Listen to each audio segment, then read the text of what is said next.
ننتقل بعد كده لخاصية تانية الا وهي ماوس ايكون. ايه الماوس ايكون دي؟ قبل ما ادخل على الماوس ايكون هدخل على خاصية برضو مرتبطة بيها اسمها ماوس بوينتر. بص انا لما باجي بالماوس فوق الفورم بيبقى الشكل الديفولت الافتراضي بتاعه العادي ده، انما انا لو فتحت الكامبو دي وممكن اختار شكل الماوس اللي انا عايزه. يعني ممكن اقول له خلولي مثلا كروس. بص لما نعمل بلاي شكل الماوس بقى ايه؟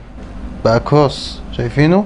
بعد كده ممكن اغير الكروس دي واقول له خليها لي بيم. بص شكل الماوس بقى عامل ايه؟ بيم. تمام؟ بس خلي بالك الماوس ما بياخدش الشكل ده الا لما بيجي فوق الفورم بس. يعني لو خرجت بره بص هياخد الشكل العادي، جيت على الفورم خد الشكل اللي انا ظبطته عليه. ليه؟ لان انا ظبطت الخاصية بتاعت الفورم نفسها، لما الماوس يجي فوقها يبقى شكله ايه. تمام؟ طب نوقف كده.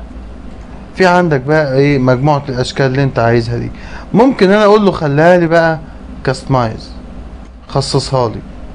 خلي بالك يعني انا كده ايه؟ خصصتها بقى اصبحت كاستمايز. بص اكبرها لك شويه اهي بقت ايه؟ كاستمايز. شايفينها؟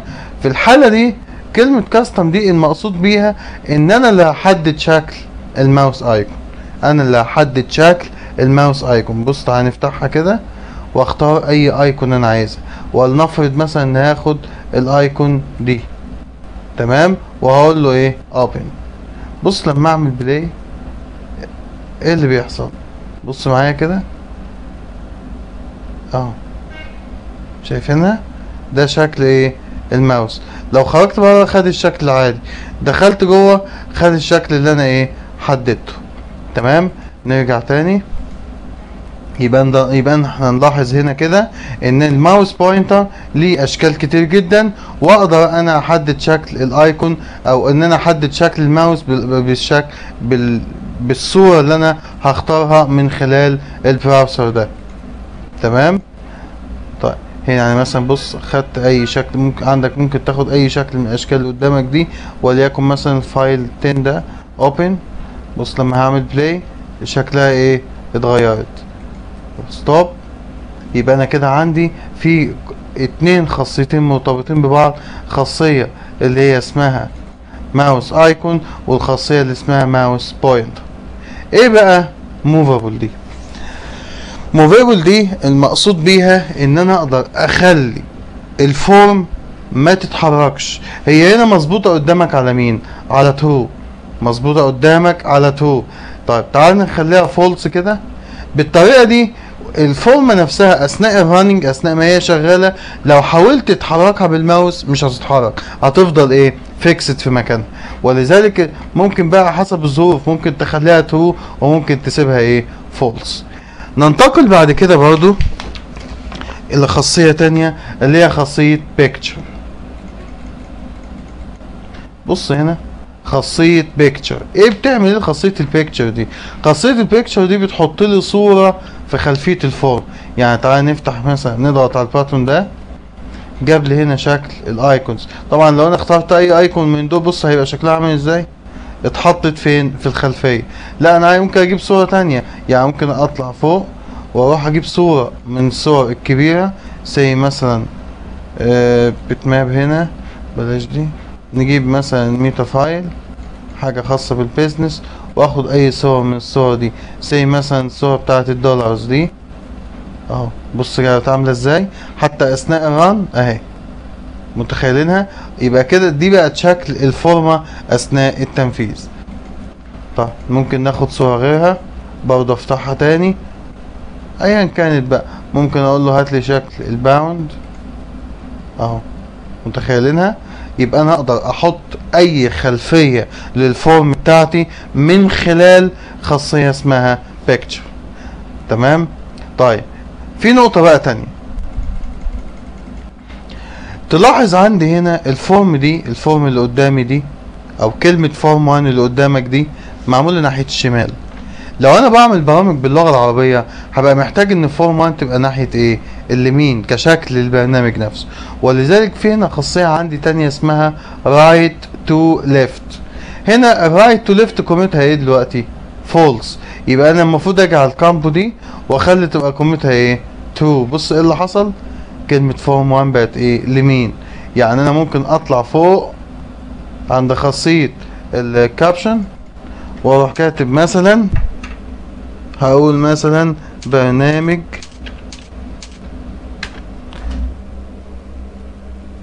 التليفونات،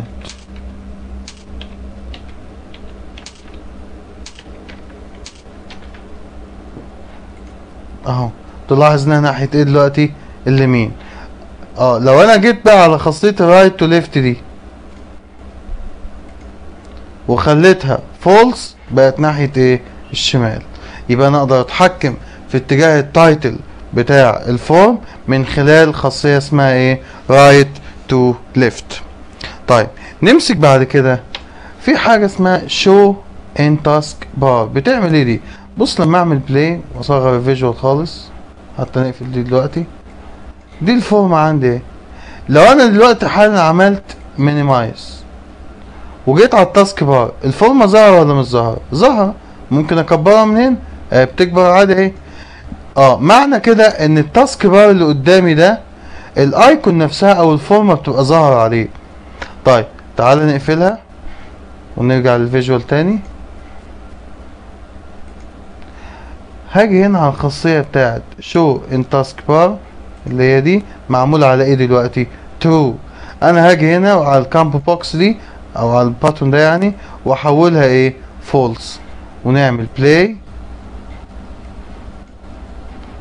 اهو. بص لما انزل على التاسك بار ما بقتش موجود، حتى عملت لها مينيمايز برضو ايه؟ مش موجودة. متخيلينها؟ يبقى انا دلوقتي عندي ستوب. يبقى انا دلوقتي عندي شو ان تاسك بار دي بتخلي هل انت عايز الفورم تظهر على التاسك بار ولا ما تظهرش. طيب بعد كده في خاصية تانية اسمها ستارت اب بوزيشن. يقصد بيها ايه؟ هنا نكبرها شوية عشان نشوفها. يقصد بستارت اب بوزيشن دي انت عايز الفورمه نفسها اول ما بص هنا مكتوبه ويندو ايه؟ ديفولت، حسب ما انت هتظبطها وهعرفك تظبيطها ازاي بعد شويه. انما لما افتح دي واقول له خليها لي سنتر سكرين، بص ايه اللي هيحصل؟ هيطلع في النص بالظبط. حتى لو انا جبتها كده وقفلت وعملت بلاي هتطلع تاني فين؟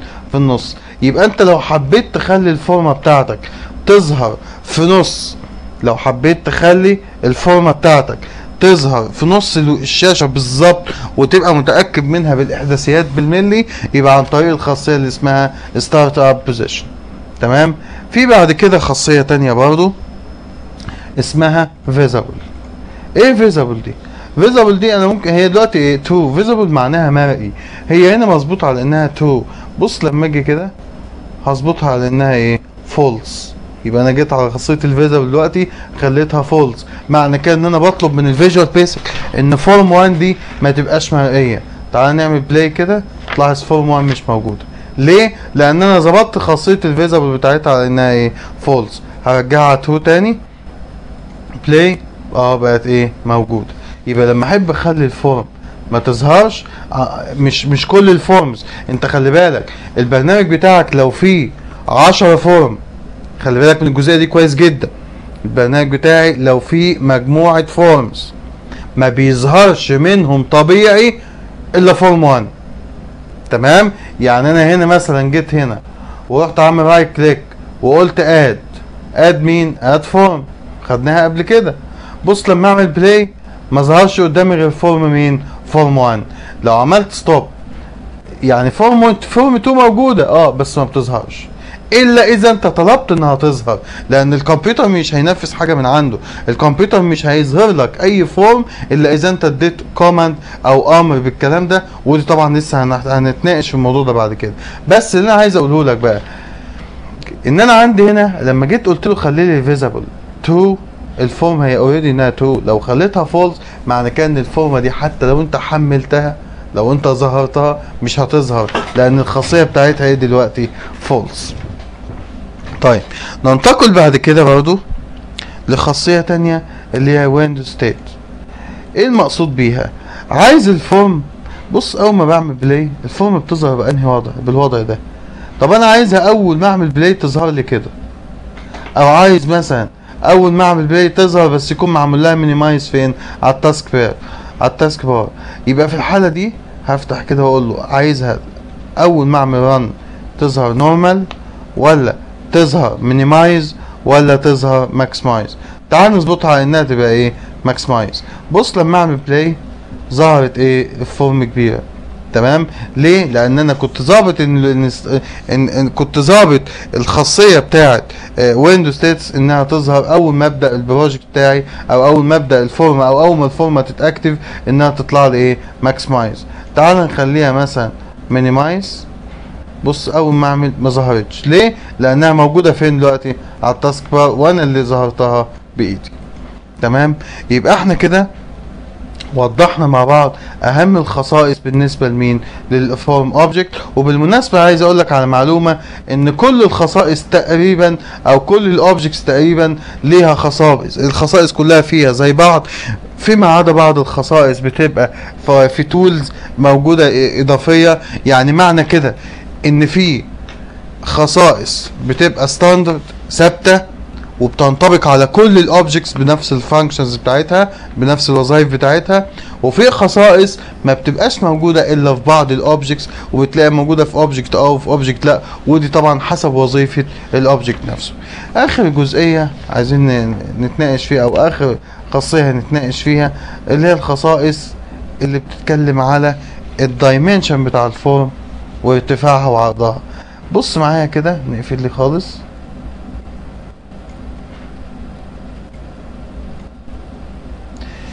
حاجه زي خاصيه اللي هي خاصه بالعرض. تعال بص لما بعمل بكبر باصغر بالماوس ايه اللي حصل؟ تلاحظ قيمتها بتقل. لما اكبر بالماوس تلاحظ قيمتها ايه؟ بتزيد. يبقى انت ممكن تتحكم في العرض بتاع الفورمه من الخاصيه دي، وفي نفس الوقت ممكن تكتبها انت ايه؟ بايدك. يعني هقول له مثلا هنا مكتوبه قدامنا 3885، هقول له خليها لي مثلا 5000. تلاحظ اللي حصل؟ صغر. هقول له خليها لي مثلا 3500، العرض بتاعها ايه؟ قل. ده مش دي وبس، في خاصية تانية اسمها التوب. ايه التوب دي؟ الفورمة بين الحرف ده وبين بداية الشاشة يبقى كام؟ قد ايه؟ هاجي اقول له مثلا خليها لي 500. تمام. هي دلوقتي مش هتنفذ، بس هتظهر لك اثناء بقى مين؟ الرن. بص معايا كده. يبقى المسافة من فوق لحد هنا قد ايه؟ 500 بكسل. تمام. نيجي بعد كده في التانية، فين اللي هي الهاي، الارتفاع بتاعها اهي. تمام. بص كل ما اكبر فيها تلاحظ القيمة بتاعتها ايه؟ بتزيد اهي. شايف؟